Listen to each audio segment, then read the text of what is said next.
Zee 24 तास एक पाऊल पुढे। रत्नागिरी जिल्ह्याच्या ग्रामीण भागात विशेषतः खेडमध्ये सध्या मोग्याची आग शेतात धगधगताना दिसते।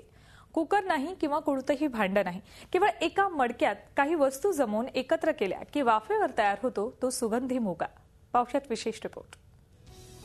एका मडक्यात भांबुर्डीचा सुगंधी पाला भरला जातोय, त्यावर पावट्याच्या शेंगा, हळद मीठ मसाला लावलेलं चिकन, कलेजी, अंडी,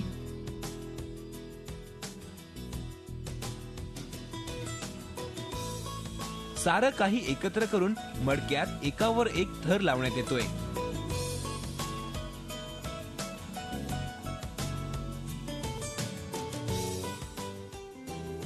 आता ही पुरुष मंडळी मडकं शेतात ठेवून त्यावर सुकलेलं गवत ठेवतायत। आता या गवताला आग लावण्यात आली आहे। ही आग म्हणजेच मोग्याची आग। रत्नागिरीत फेब्रुवारी मार्च दरम्यान दिसणारी मोग्याची आग म्हणजे खवय्यन प्रेमींसाठी जणू पर्वणीच असते। फेब्रुवारीत शेतात पावट्याच्या शेंगा दिसू लागल्या की गावागावात मोग्याचा सुगंध पसरू लागतो। सगळे पदार्थ मडक्यात एकत्र करून आग लावली की 20 मिनिटात कोणत्याही सुगरण महिलेला लाजवेल असा खाण्याचा पदार्थ रेडी।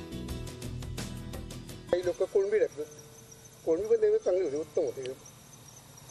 आणि बटाटे, कांदा, वांगी टाकतात काही लोक आणि ते थर लावायचे असतात। चिकन, अंडी किंवा इतर पदार्थांना फक्त हळद, मसाला आणि मीठ लावून मडक्यात ठेवलं जातं। मात्र तयार झालेल्या मोग्याची चव काही औरच। त्यामुळे मोगा खाण्यासाठी मुंबईकर चाकरमान्यांची पावलं आपसुकच गावाकडे वळतात। हॉटेलला वगैरे मुंबईच्या सारख्या ठिकाणी भरपूर आम्ही खातो, पण शेतात खायला मजा येते आणि वाफेवरतो असतं टोटल एकदम। जी टेस्ट एवढी जबरदस्त असते ना की तुम्ही काही खा हॉटेलमध्ये का, पण ह्याच्यामध्ये ना एवढी जी मजा येते बाकी कशामध्ये मजा नाही। म्हणून आम्ही एकदम येतो, एकदम जबरदस्त, हे खाण्यासारखं आहे। फारसे श्रम न घेता एका मडक्यात तयार होणारा हा सुगंधी मोगा पाहून तुमच्याही तोंडाला नक्कीच पाणी सुटलं असणार। मग बघताय काय, सुगंधी मोगा खायला येवा, कोकण आपलाच असा। झी 24 तासासाठी संदेश सावंत, रत्नागिरी। झी 24 तास एक पाऊल पुढे।